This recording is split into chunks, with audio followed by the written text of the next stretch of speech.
might not behave as did the human I was before.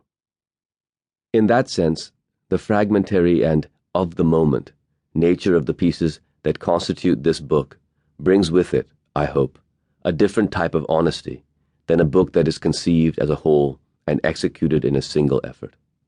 It reveals opinions and attitudes that are malleable, showing the plasticity of what in any given present moment one typically presents as a rock of certainty.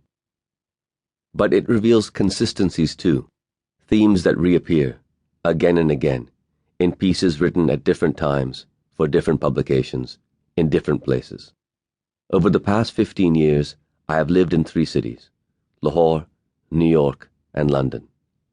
I have called and considered all 3 home. And yet, as I review the writings in this book, I recognize that I have always felt myself a half-outsider.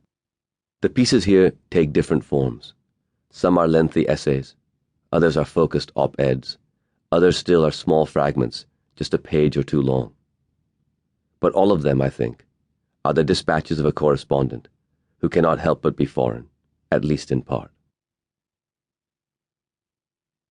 Pakistan emerges as a recurrent subject of mine. I have lived more of my life in Pakistan than in any other country, even if that total still comes to a little less than half. I am preoccupied with Pakistan's future, as most Pakistanis I know seem to be, Pakistan being simultaneously an unusually troubled country, and one that manages to provide many of its daughters and sons with remarkably resilient roots that often endure even when the plant they belong to is removed to soil a vast ocean away. In my writings about Pakistan over the years, I perceive an attempt at optimism, probably a little forced, and possibly somewhat misguided.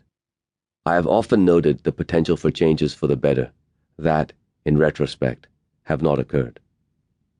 And yet I think a stance of optimism is not useless. With optimism comes agency, the notion that Pakistan can solve its own problems. And a lack of agency has been at the heart of Pakistan's failures, an impulse to blame foreign powers, who, while very far from guiltless in the Pakistani context, have only secondarily contributed to Pakistan's ongoing crises, which remain primarily of Pakistani making.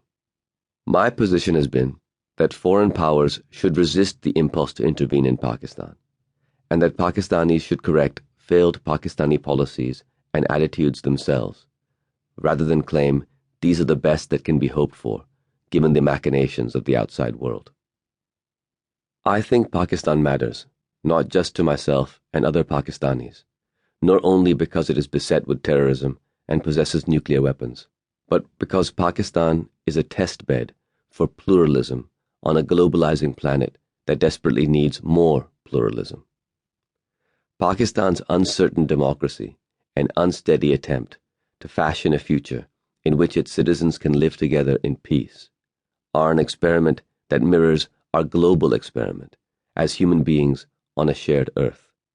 The world will not fail if Pakistan fails, but the world will be healthier if Pakistan is healthy. Pakistan is at the forefront of the escalating conflict between Sunnis and Shias that is convulsing many Muslim-majority countries. Most Muslims worldwide are Sunnis, and acceptance by Sunnis of the rights of the largest Muslim minority group, Shias, is therefore a vital step toward building meaningful religious tolerance for all, including for targets of persecution, such as Christians, Hindus, Ahmadis, secularists, and those of no religion.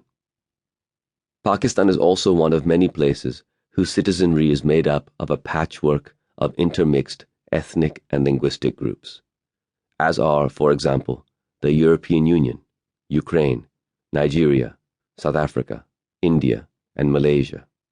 Meeting the challenges of coexistence in societies like Pakistan will be critical if the 21st century is to avoid repeating the bloody internecine wars of the 20th.